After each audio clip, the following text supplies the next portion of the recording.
Mi nombre es Joe Owen, tengo el privilegio de ser el director del Ministerio Hispanohablante de Respuestas en Génesis, el Museo de la Creación. Y nosotros tenemos lo que se llama también el Museo de la Creación en el estado de Kentucky, en los Estados Unidos, en la área metropolitana de Cincinnati. El museo desde su apertura en el año 2007 ha recibido a más de 2 millones de visitantes. Y aquí pueden ver la entrada, tenemos un planetario con un astrónomo a tiempo completo. Incluso el astrónomo está aquí con nosotros esta noche, nos va a compartir.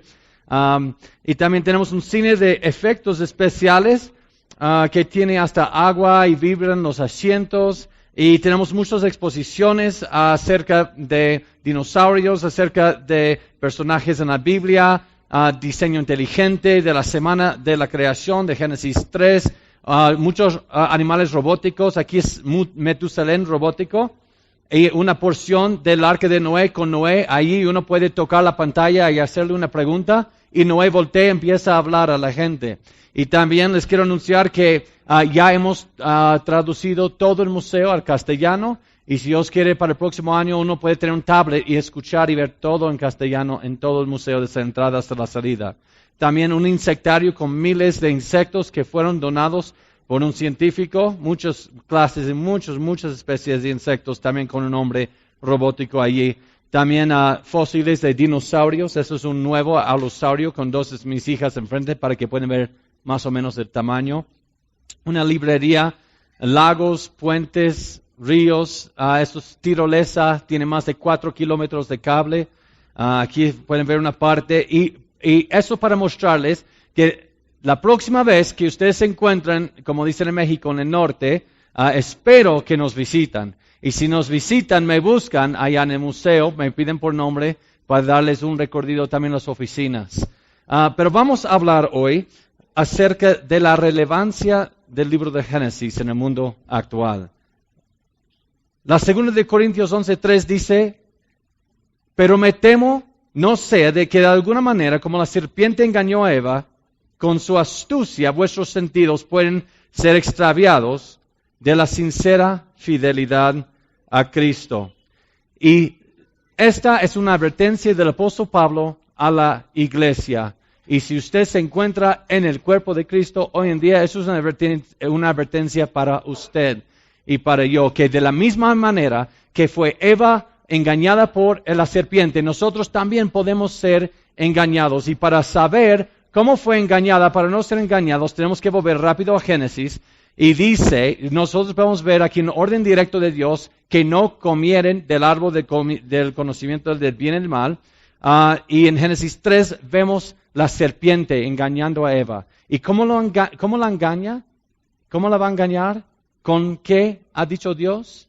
Y si usted estudia el hebreo, es muy interesante que eso casi no es un interrogante. Él está afirmando, Dios dijo que no puedes comer de ningún fruto, de ningún árbol del huerto.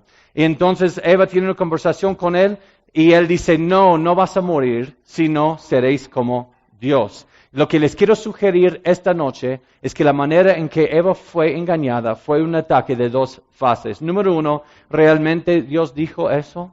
Y el 80% o más del mundo, ahora todos los hijos de Adán y Eva, ellos caen con la primera fase de este ataque y dicen, no es la palabra de Dios. Pero los que dicen, sí, la Biblia es la palabra de Dios, es la segunda fase, pero no fue su intención. No fue su intención cuando lo escribió y cómo lo escribió. Nuestro ministerio, hablando de la palabra de Dios, tenemos algo que se llama las 7 Cs de la historia. Espero que los puedan aprender esta noche, las 7 Cs. Número 1 fue la creación. La creación sucedió de ex nihilo, de la nada, hace alrededor de 6,000 años en un periodo de 6 días de 24 horas. En la creación Dios creó las aves, las criaturas marinas. Dios creó las bestias del campo en esta semana y también al hombre a su imagen y a su semejanza. Y Dios dijo al final que todos habrían de comer verduras. Y Dios miró a todo lo que había hecho y lo calificó como bueno en gran manera. Y yo les quiero decir que nosotros debemos prestar mucha atención a esa parte. Siempre que llego yo a la Ciudad de México, la primera cosa que hago en el aeropuerto es voy corriendo hacia la estación de camiones en el aeropuerto, porque allí hay un lugar que hace tacos al pastor. No creo que tienen eso aquí, pero el día que los tengan voy a estar aquí más seguido. Tacos al pastor, es una carne que tiene piña y le hacen tacos, pero no voy a pensar en eso. Pero cuando yo veo esos tacos, yo digo, esos tacos son buenos. No como mexicano, son buenos esos tacos. Pero cuando yo digo eso, yo estoy utilizando la palabra buena o bueno, y ya no tengo proyección, en una manera relativa, pero cuando Dios dice que algo es bueno, se debe al hecho que refleja algunos de sus propios atributos. Y yo quiero recordarles a ustedes de eso. Ustedes se acuerdan que un día un joven rico le pregunta a Jesús, le dice bueno, y Jesús lo reclama. Ahora, si Jesús es Dios, Jesús es bueno. ¿Nunca han pensado entonces por qué Jesús lo va a reclamar? Háganme ayuda por favor con el proyector. Gracias. Yo no sé si todavía hay poder ahí. El joven rico, nunca se han preguntado ¿por qué Jesús le reclama a este joven rico por llamarlo bueno? ¿Nunca se han hecho esa pregunta? Pero si usted sigue en el contexto, usted puede ver que este joven estaba utilizando la palabra bueno en una manera relativa, porque después el joven trata de convencer a Jesús que él también es bueno. Entonces, si Jesús le permite utilizar de una manera relativa, eso va solo a agregar a la confusión. Y eso solo para dejarles saber, al final de Génesis 1, cuando Dios dice bueno en gran manera, eso se debe al hecho que es bueno, perfecto. La siguiente C que no van a ver hasta que arreglamos este problema es la corrupción. La corrupción. Primero tenemos creación y luego corrupción. Y ustedes acaban de ver a corrupción.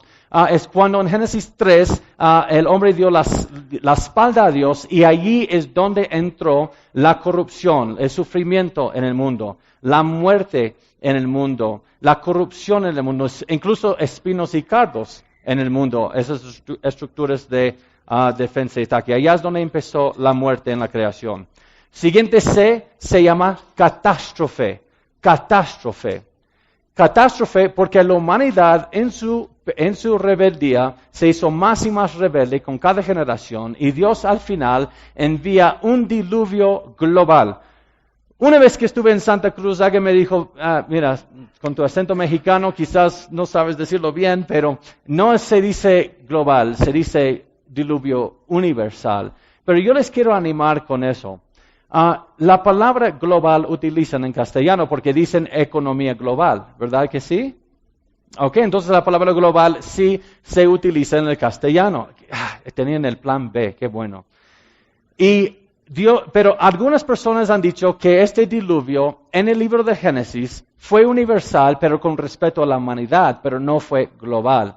Pero la Biblia es muy específica que todas las cimas de las montañas bajo los cielos fueron cubiertos con agua y eso tiene que ser global, no universal con respecto a dónde estaba la población humana, sino global. Pero Dios no destruyó a toda vida. 2 de cada clase de animal terrestre, 7 de algunos, y aves, etc. Y 8 seres humanos subieron al arca, la familia de Noé. Después tenemos confusión. Confusión porque después del diluvio se baja la familia de Noé del arca, los animales, y Dios hace un pacto con ellos muy similar al pacto que hizo, o el orden que dio a Adán. Fructificad, multiplicad, llenad la faz de la tierra. Y la humanidad, puesto que la humanidad echa la imagen de Dios, habremos de llevar la imagen de Dios sobre la tierra. El hombre respondió y dijo, no. Sino el hombre quiso construir, ¿cómo se llama la torre de dónde? De Babel. Y allá vino Dios y confundió sus lenguajes. Y esa es la razón por la que yo tengo más de 20 años tratando de aprender el castellano y todavía no se me da completamente. Se debe a ellos. Pero también, debido a ellos tengo un trabajo, así que no puedo quejar, como intérprete también. Después de eso vemos a Cristo. Cristo. Dios entra en su creación. En Juan capítulo 1 es muy interesante que dice el Logos, el Verbo, entró, se hizo carne. Él entró en lo que había creado en la creación. En la creación Él creó en el universo, Él creó tiempo, materia, espacio y energía. Y seres angélicos, pero no quiero ya ir en esa dirección.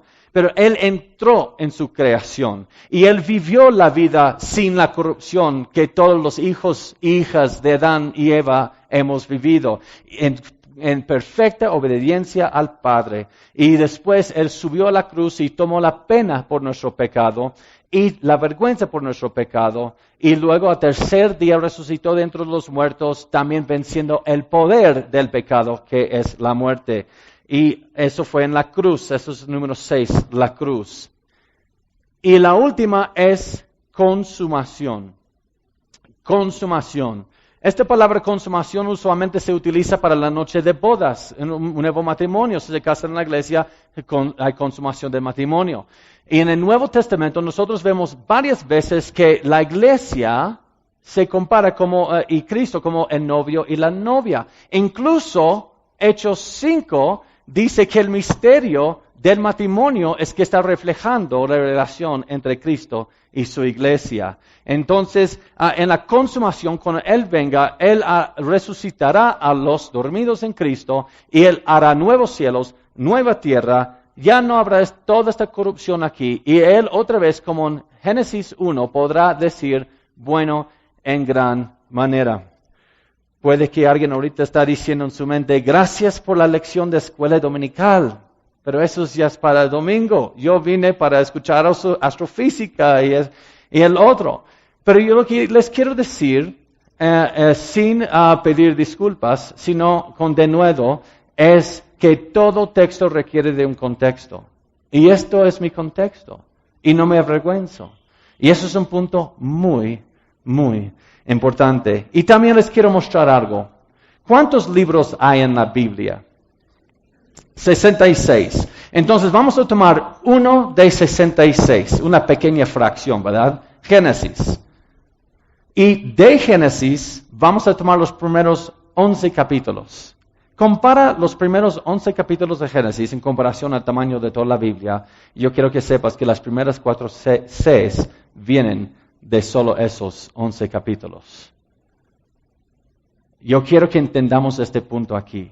Para entender la historia natural, la historia espiritual, etcétera, etcétera, y también el presente y el futuro en el plan de Dios, Génesis es bastante fundamental. Yo les quiero dar un ejemplo brevemente aquí. ¿Ustedes se acuerdan que querían tropezar a Jesús? Querían tratar ya lo tenemos con este engaño, ya lo vamos a hacer que tropieza. Y le hicieron preguntas acerca del matrimonio. ¿Qué hizo Jesús? Él citó a Génesis 1 y Génesis 2. Jesús mostró que Génesis es el fundamento para el matrimonio. Pero eso solo fue un ejemplo. Génesis es el fundamento para toda doctrina cristiana, sea de manera directa o indirecta. Ustedes saben que acabamos de llegar de Fortaleza, Brasil, y allá hace un calor y están a nivel de mar, están en el área tropical, así que nunca hace frío allá. Ellos no saben qué significa la palabra fría. Quizás un refresco del refri, no más. Pero ellos tienen ropa puesta. ¿Por qué tenemos ropa puesta aun cuando no necesitamos? Debido a la vergüenza, en Génesis. ¿Por qué hay sufrimiento en el mundo? Génesis. Nunca le han hecho la pregunta si es un Dios bueno y amoroso, ¿por qué permitió esto y lo otro? La respuesta se encuentra en Génesis. Porque dice el apóstol Pablo que Jesús es el postrer Adán, debido a lo que sucedió con el primer Adán en Génesis. ¿De dónde viene el protoevangelio, el evangelio? Génesis 3:15. Y es debido a eso, a esa verdad, que yo tengo anteojos bíblicos, tengo un punto de partida bíblico.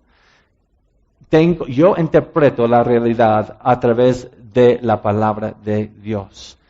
Ahí es donde viene la persona que va a refutar este punto. Va a decir, no, cuando se trata de la ciencia, tú tienes que ser neutral. Y mi respuesta es, neutral, y esa mariposa que pone el dólar bajo de la almohada de los niños cuando pierden un diente, ambos tienen lo mismo en la realidad. No existe ser neutral para los seres humanos. No existe. Nos engañamos y creemos que somos neutrales. Porque nosotros somos finitos en tiempo y en espacio. ¿Cuánto es el porcentaje del universo que usted cree que el astrónomo entiende a su enteridad? Pero él es astrónomo. ¿Pero cuánto es el porcentaje de todo el universo que ustedes creen que él entiende a su máximo? ¿Un 0.0001% quizás? Entonces, ¿cuáles son las probabilidades que el 99.999% del universo que él no entiende puede contradecir lo que cree que sí entiende? Son enormes. Por eso tenemos un punto de partida, porque la única manera para decir que yo sé algo siendo neutral completamente es ser eterno, ser omnipresente y ser omnisciente. Y ninguno de nosotros somos eso. Pero la única manera para decir que sabemos algo es si alguien que es omnisciente, omnipresente y en todopoderoso eterno nos revela algo. Y eso es la palabra de Dios. Y eso es lo que hace una cosmovisión bíblica. Quizás han escuchado ese término. Pero hay otro punto de partida y eso es la autonomía del hombre. Ustedes saben que hay, por ejemplo, en cosmología que van a escuchar esta noche, en diferentes generaciones hay diferentes cosmologías y se refutan y se crean otros modelos, y se refutan y crean otros modelos. Pero si el hombre tiene autonomía, entonces lo que es la verdad se interpreta a través de las teorías de su día. Eso es la autoridad. El hombre es el final. Y ahorita el punto de partida secular, debido a lo que se llama uniformitarianismo o gradualismo en el siglo XVIII y XIX, se interpreta todo a través de una cantidad casi infinita de tiempo. Fue de millones de años, de miles de millones de años. Y sigue creciendo esa cantidad. Y eso es lo que crea una cosmovisión secular. Ok, ya vamos a entrar en la charla, solo tienen que dar esa entrada. Ahí vamos. Lo que ha sucedido, especialmente en los últimos 2 siglos, es que algunas personas con una cosmovisión secular han visto cosas en la Biblia y ha dicho a la iglesia, ¿qué? Las vírgenes no dan a luz. ¿Y saben qué? Nadie puede caminar sobre el agua. Los muertos no resucitan. ¿Saben por qué? La última vez que fui a un funeral le pregunté en su oído, ¿hay vida después o te estás fingiendo? Y no me respondió. Así que no puede existir la muerte, no puede existir la resurrección, vida después de la muerte. Y si esto es verdad, Jesús no resucitó. Y la iglesia en su mayoría ha respondido correctamente, en decir, no necesitamos tu cosmovisión para creer en el Evangelio. Por ejemplo, ¿hay alguien aquí que cree que Jesús resucitó de entre los muertos? ¿Hay alguien? ¿Sí? Ok, explíquemelo en un laboratorio. ¿Por qué lo creen? ¿Dónde lo aprendieron? De la palabra de Dios. Dice la palabra de Dios que es suficiente. Es suficiente. Muy bien, pero lo que pasó también es que dijeron creación en 6 días. ¿Y por qué ahora van a juzgar a la idea de creación en Génesis 1 de 6 días? Y eso es, la estimación de la edad de la tierra, según la Biblia, es alrededor de 6,000 años. Y eso se logra, ese número, a través de la cronología bíblica. La Biblia nos da genealogías, quién nació cuándo y cómo, y se puede sumar el tiempo. Pero Según los científicos seculares, la Tierra tiene 4.5 mil millones de años. Yo les quiero decir algo. Si usted cree que tiene 4.5 mil millones de bolivianos y usted va al banco y pide ¿me puede dar por favor un recibo, una hoja que muestre mi balance? Y le dan el balance a usted y dice 6,000 bolivianos, usted no va a estar contento. Porque estos dos números son muy opuestos, son muy, muy, muy distintos. Y debido a eso, cuando entró más el uniformitarianismo, ellos dijeron, creación en 6 días, nunca. Pero la iglesia no supo cómo responder a eso en su tiempo.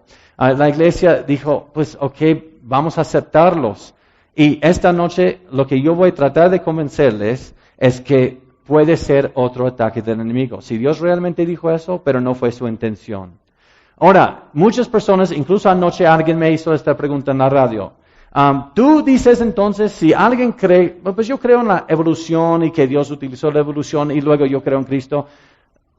¿Intentas decir que no pueden ser salvos? Y yo dije, no, claro que no intento decir eso, porque ¿qué dice la palabra de Dios? ¿Allá habla de la edad de la tierra aquí? No. No, esto no es un asunto de la salvación, pero eso no significa que es un asunto que no tiene importancia. Lo que sucedió, lo que sigue sucediendo es lo siguiente. Un científico secular puede decir, mira, todo lo que hemos logrado y entendido con la ciencia. Cristiano, tú estás opuesto a la ciencia, tú no quieres a la ciencia, pero bien que te la utilizas, yo veo que utilizas tu celular, que tú subes un avión, pero ¿por qué niegas la ciencia, cristiano? Y lo que el cristiano no entendió es que esto fue ciencia observacional o operacional. Eso es la ciencia que se somete al método científico, lo que se puede reproducir, lo que se puede observar en el presente. Y después esta persona dijo, la Biblia no es verdad porque estas rocas tienen millones de años, mira estas capas de rocas. Y el cristiano dijo, pues tú eres muy inteligente, tengo que creer también en lo que dices acerca de esto. Pero ya no estamos en la ciencia histórica.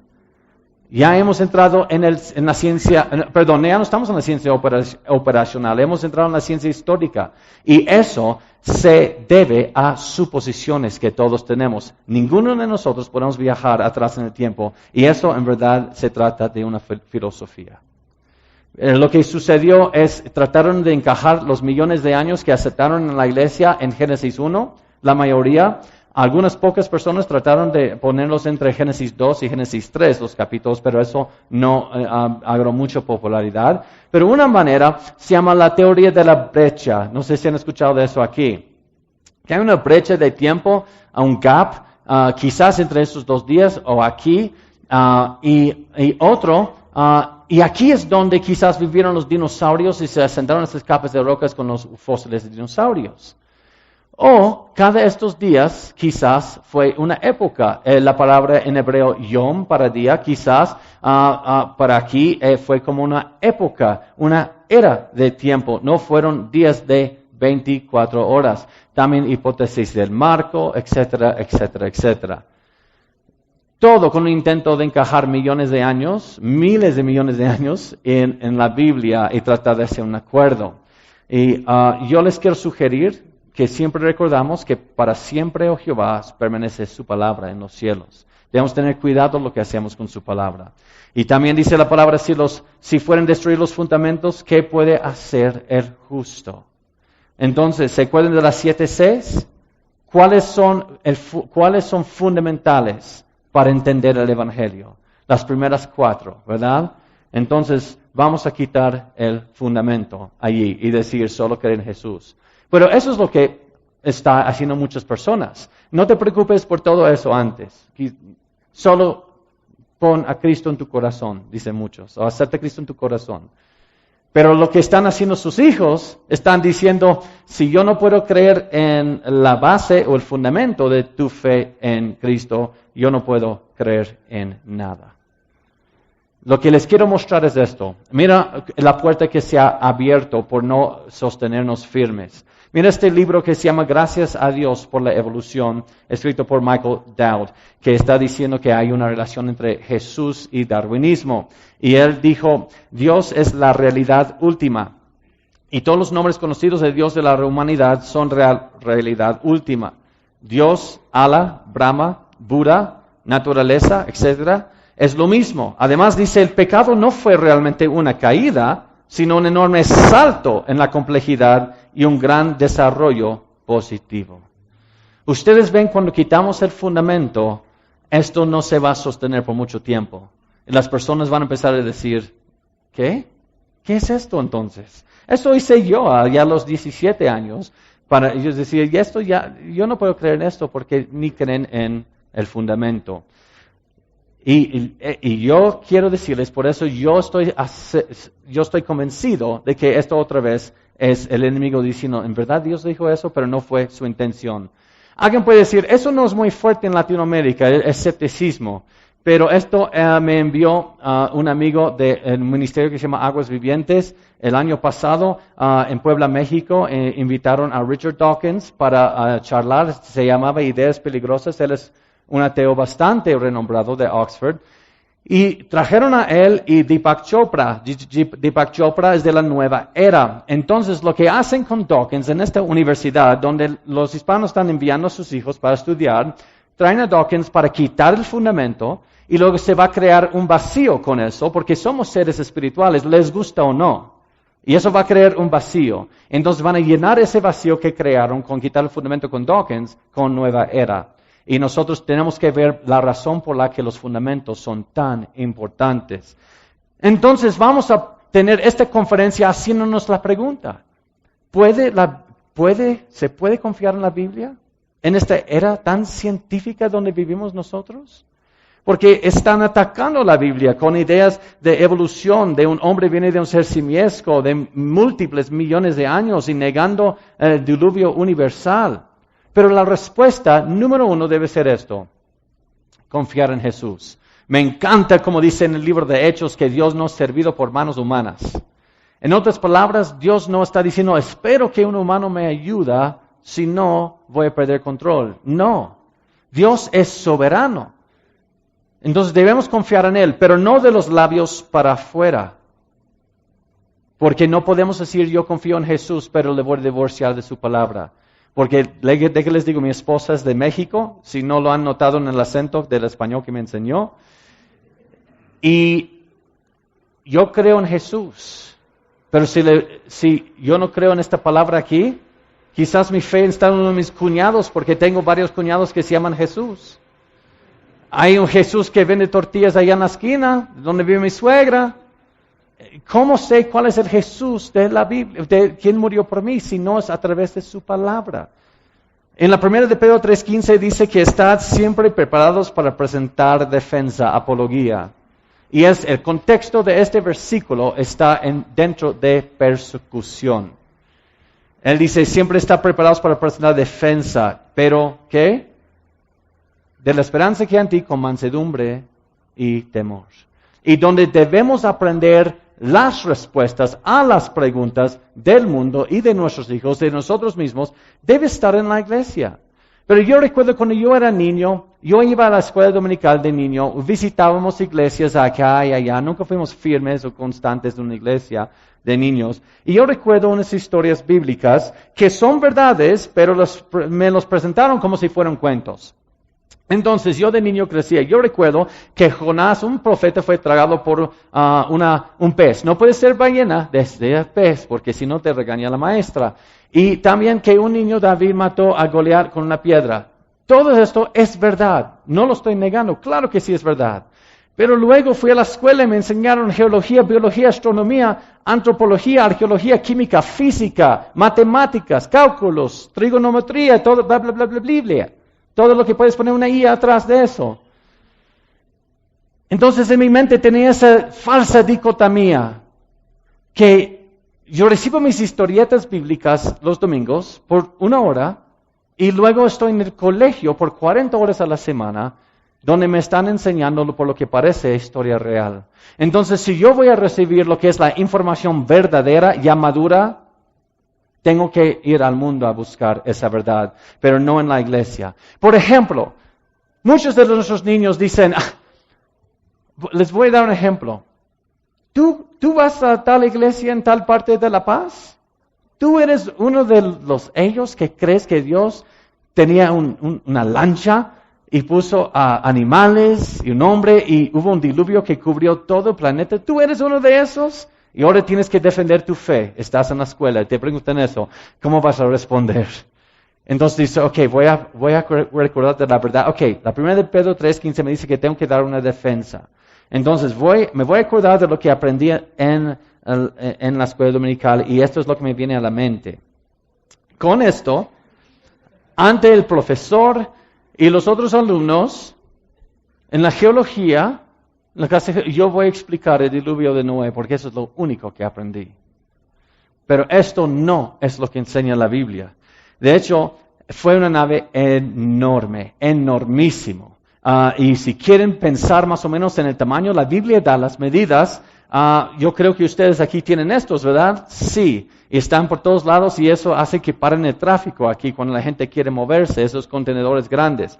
Ustedes saben en las medidas del arca que da la Biblia, ¿cuántos de esos contenedores pudo haber entrado en el arca? La capacidad del arca para estos. Más de 500 de estos. Y muchas personas no pueden imaginar eso. Y debido a eso, nuestro ministerio empezó un nuevo proyecto. Ya tenemos el museo, pero ahora 50 kilómetros al sur empezamos este proyecto. Estamos construyendo una réplica del Arca de Noé con las medidas en la Biblia. Va a ser la estructura del mundo más grande de madera cuando lo terminan. Y si Dios quiere, vamos a abrir este proyecto en julio de 2016. Para que puedan entrar los niños con sus papás. Va a tener 3 niveles y va a ser un museo adentro. Con muchos animales reales y también animales animatrónicos. Y es como un museo de 3 niveles adentro que les va a mostrar muchas cosas, cómo defender su fe. Pero otra cosa es esto. Aunque fuera el arca así de grande, dice en Génesis 6 que llevó a 2 de cada especie de animal. ¿Ustedes se acuerdan de eso? Ok, quizás fue una nave grande, pero no van a caber millones de animales allí, ¿verdad? Porque ¿cuántas especies de animales hay?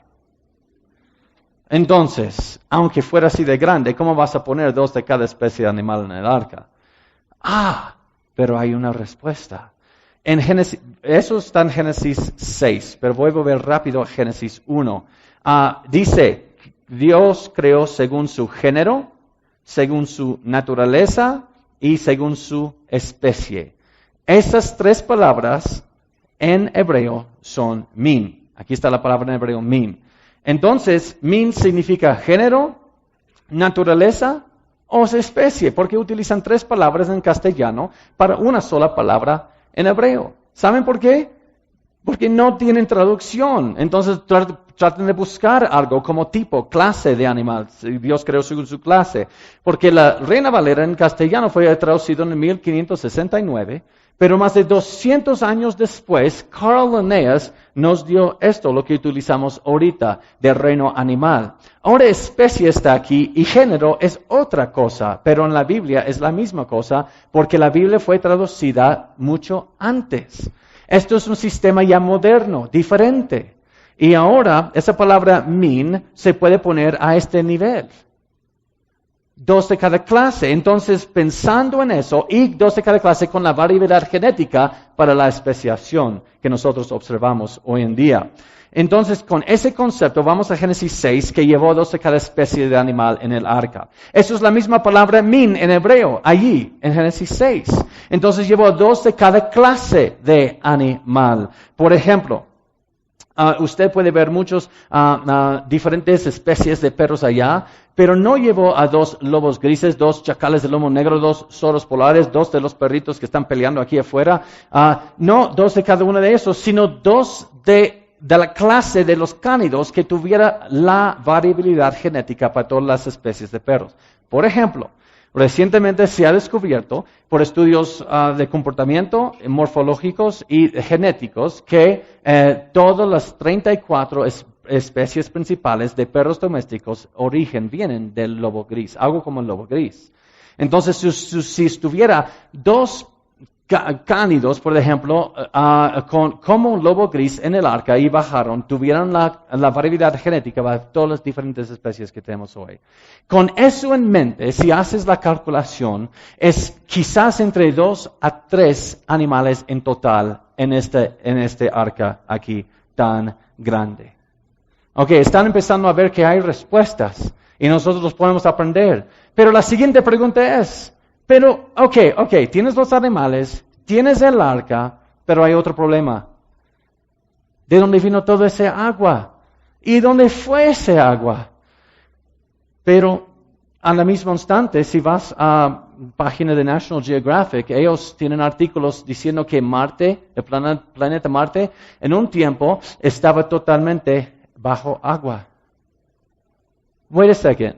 Hoy la atmósfera de Marte no permite eso y la única agua donde estamos seguros que tiene es un poco de hielo y vapor. Entonces vamos a pensar en eso por un momento. Ok, y no estoy negando esto, eso es muy interesante. Pero la pregunta es, ¿por qué es científico ver a este planeta aquí donde no encontramos agua y decir en una vez estaba completamente bajo agua, pero vemos a la Tierra que está 70% agua y unos geólogos dicen que hay más de 10 veces más agua bajo del suelo marino de lo que estamos viendo aquí arriba y decir cómo no es posible que una vez hubo un diluvio? ¿Ustedes están viendo una gran contradicción aquí? Y otra cosa también. Dios prometió jamás inundar toda la tierra completamente otra vez. Pero si usted va al Salmo 104, usted va a ver que Dios hizo algo geológico al respecto. Ustedes saben que dice aquí, con el abismo como con vestido la cubriste. Sobre los montes estaban las aguas. ¿Cuándo estaban las aguas sobre los montes? En el diluvio. A tu reprensión huyeron, al sonido de tu trueno se apresuraron. Subieron los montes, descendieron los valles al lugar que tú les fundaste y les pusiste término, el cual no traspasarán ni volverán a cubrir la tierra. ¿Y ustedes saben algo? Si todo el mundo ahorita estaba al nivel del mar, estuviéramos a 3.2 kilómetros bajo agua todo el mundo. Entonces, cuando usted ve esos montes, dale gracias a Dios por esos montes. Ustedes están empezando a ver aquí que esto es real. Esto es real. Y también si hubo un diluvio global, yo debo encontrar miles de millones de cosas muertas enterradas en capas de roca sentadas por agua por toda la tierra. Y cuando yo veo una cicatriz sobre la tierra, como en el Gran Cañón, en el país donde vivimos nosotros, ¿saben lo que observan allí? Miles de millones de cosas muertas enterradas en capas de roca sentadas por agua por toda la tierra. Es precisamente lo que se ve. Pero también se ve eso. No solamente fósiles, sino también se encuentran fósiles con señales o con restos de cáncer, artritis, tumores y tumores cerebrales. ¿Por qué es eso importante? Y aquí es donde llegamos al núcleo de la charla para terminar. Eso es sufrimiento y muerte. Pero si yo, como cristiano, dije que hay una brecha en Génesis 1, o millones de años en Génesis 1, allá es donde colocamos a los dinosaurios.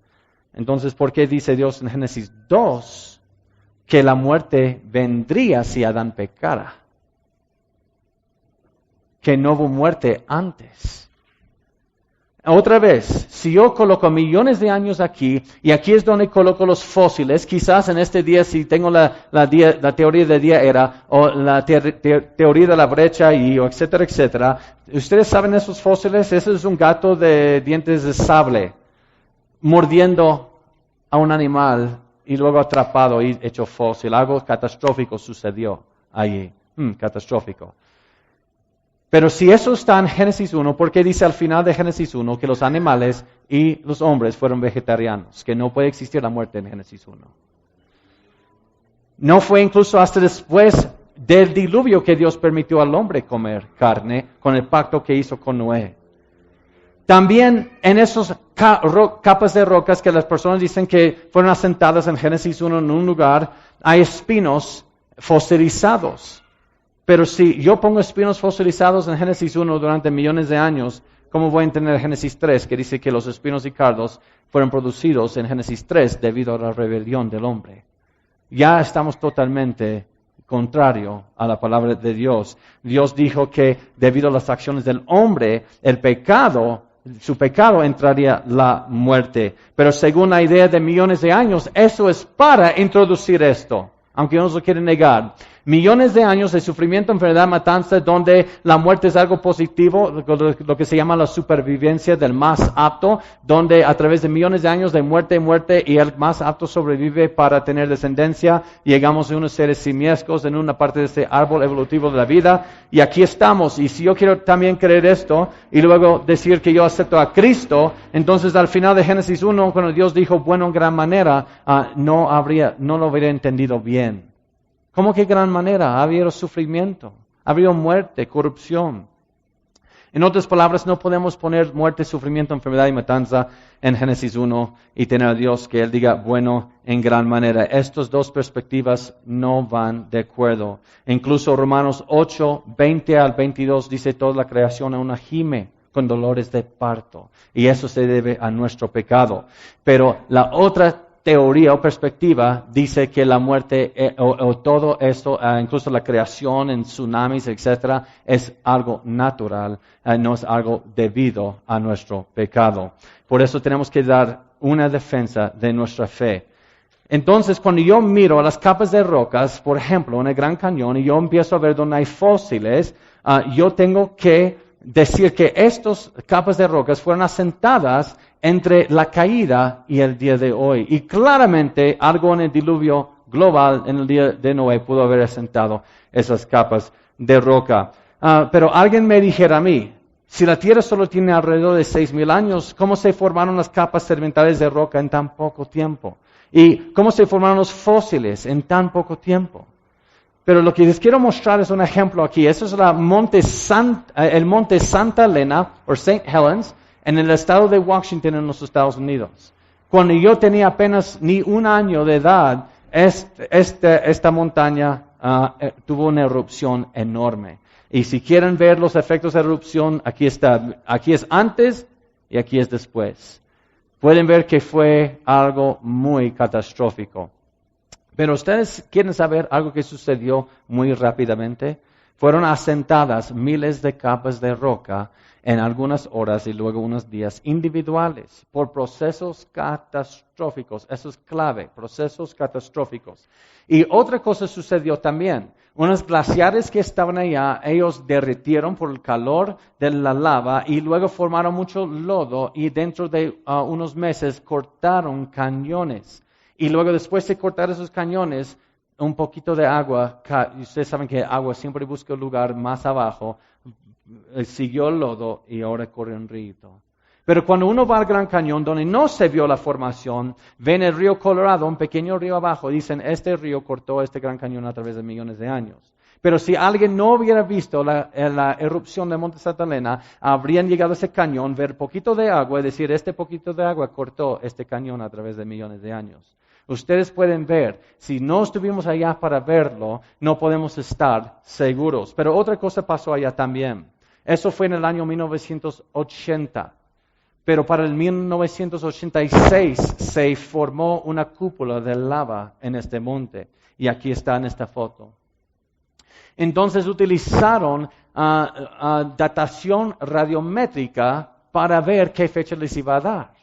Y una fecha no debe pasar de 1986 porque es cuando se formó. En la datación radiométrica, el reloj interior empieza a prender, a tic, tic, en cuanto se hace sólida una roca.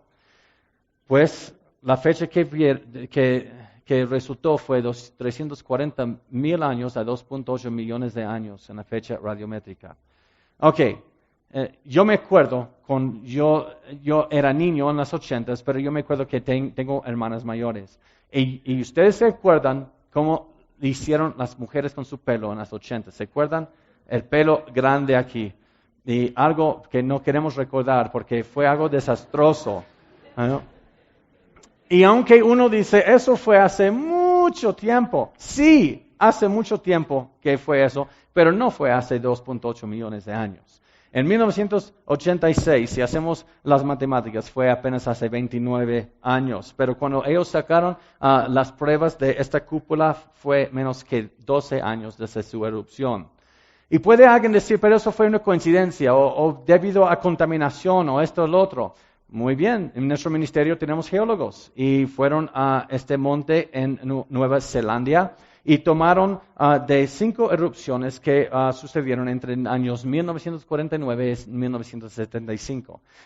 Tomaron estas 5 muestras, los enviaron a laboratorios de datación radiométrica sin decir dónde los consiguieron. Y vamos a ver las fechas. No pueden ser mayores que 1949, este año.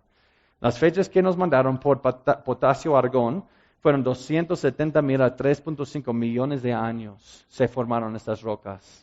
Eso fue en el 1949. La fecha verdadera fue menos que 50 años. Otra cosa que vemos también, como en el Gran Cañón, en varias áreas, es esquisto. Yo creo que vimos esquisto aquí cuando estamos manejando hoy, no estamos seguros. Pero en ese esquisto vemos algo muy interesante. Está doblado en muchas áreas así. Pero el esquisto no puede ser doblado así. Sino por la fricción y la temperatura va a cambiar su composición. Y lo va a fracturar grandemente. La única manera que ese esquisto pudo haber sido doblado así es si fuera el esquisto mojado y suave cuando fue levantado esa porción de la tierra. Y otra vez vamos al Salmo 104 cuando dice Dios alzó los montes y bajó los yacimientos. Y puede ser que eso fue un poco después del diluvio, cuando los puso como términos, cuando todavía las capas estaban suaves. Y también uno dice, pero los fósiles no requieren millones de años para hacer un fósil, pero también vamos a ver este jamón petrificado. Este jamón fue desenterrado debajo de unas cenizas de unos 2-3 años después de estar bajo esas cenizas. Ahora hay sombreros fosilizados que están encontrando, hay muchas cosas recientes. Y una otra cosa aquí. Los dinosaurios, según ellos, se extinguieron hace 65 millones de años. Ok. Well, en los últimos 10 años han salido muchas cosas que todavía no se ha podido explicar. Y esos son glóbulos rojos. Esto es de un fémur de un T-Rex.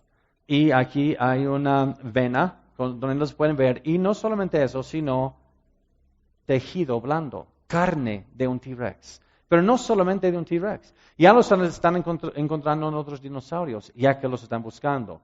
¿Cuál es el problema con eso? Bueno, según los mismos personas que descubrieron esto, y esto salió en el Discovery hace poco, dijeron, esto nos está confundiendo, porque nosotros sabemos teóricamente que lo orgánico no puede durar más que 100,000 años máximo. No, perdón, 100,000 años máximo. ¿Qué es 100,000 años máximo en comparación con 65 millones de años? Es imposible esto. Es imposible. Por eso dice la palabra que estemos preparados para presentar defensa. Porque yo les quiero decir, estoy hablando a la iglesia aquí, no estoy imponiendo eso en una persona que no es creyente. Créeme, ¿ok? Pero ante la iglesia estoy hablando aquí. Podemos sostenernos sobre la palabra de Dios, y si la palabra de Dios es nuestro fundamento, existen los absolutos morales. Pero si yo me sostengo sobre la autoridad de la palabra del hombre, entonces el relativismo moral, todo es relativo. En Santa Cruz, hace 2 semanas estuvimos en una universidad y un muchacho me dijo, todo es relativo. Ustedes hablan de absolutos mucho, todo es relativo. Y lo más interesante, cuando las personas dicen eso, digo, wow, si todo es relativo, lo que acabas de decir también es relativo, entonces hay absolutos. Acabas de destruir tu argumento. Pero también si la palabra de Dios es nuestro fundamento, entonces el matrimonio es un hombre y una mujer, porque esto aquí es una reflexión del amor que tiene Cristo a su iglesia y por otras razones obvias. Y también la santidad de la vida en vez del aborto, por ejemplo. Algunas personas se deshacen de los gatos que les sobran, también quieren hacer lo mismo con niños, porque son animales no más, según esta posición. Y también sobre la autoridad de la palabra de Dios, Cristo es el único camino. Nuestro mensaje es exclusivo, no es inclusivo, es exclusivo. Pero la verdad por definición es exclusiva. Y tenemos que estar sobre la autoridad de la palabra de Dios para poder defender ese punto. Pero si no, si la palabra de hombre es mi fundamento, entonces yo busco mi propia salvación. Y si no estamos sobre eso, ¿qué vamos a hacer? Entonces lo que vamos a hacer antes de esta pausa, yo les quiero decir también que tenemos una página en Facebook. Y nos pueden seguir y tenemos varios libros aquí con varias de las preguntas más frecuentes que se hace acerca de la evolución, la Biblia, de la tierra, etcétera, etcétera. 1 y 2, ustedes recibieron estos 2 libros y hay muchos libritos allá afuera también. Estos les van a ayudar a responder a estas preguntas. ¿De dónde vienen las razas? ¿Qué del Big Bang? ¿Qué de Noé, el diluvio? ¿Debo creer en millones de años? ¿Cuáles son las razones geológicas y teológicas bíblicas que no debo? ¿Hay propósito y significado en la Biblia? ¿La datación por carbono no refuta la Biblia? Las 7 6 de la historia, como les enseñé. ¿Por qué existe la muerte y sufrimiento? ¿Qué de los dinosaurios? 6 días o fueron millones de años, y pueden encontrar mucho más en castellano en respuestagenesis.org. Pero lo que les quiero animar con esto es, antes de entrar a ver algunas cosas muy interesantes sobre el modelo del Big Bang con el astrónomo y también diseño en el universo, yo quiero que tomemos esto en mente. Que el hecho de seguir a Cristo y someternos a su palabra nunca ha sido la moda. Bolivia nunca ha sido la moda. Y si nosotros tratamos de poner a las doctrinas de la palabra de Dios de acuerdo a la moda, estamos perdiendo. Nunca ha sido la moda, y en este lado de la gloria jamás será la moda. Solo será lo que donde todos se someten en el otro lado de la gloria. Y los quiero animar con eso. Gracias por su paciencia, y especialmente con mi proyector, que voy a dar patadas ahorita porque me falló la primera vez. Y yo creo que alguien va a anunciar un descanso que se va a dar ahorita, 10 o 15 minutos. En 15 minutos empezamos con astrofísica. ¿Estamos listos? Amén. Gracias.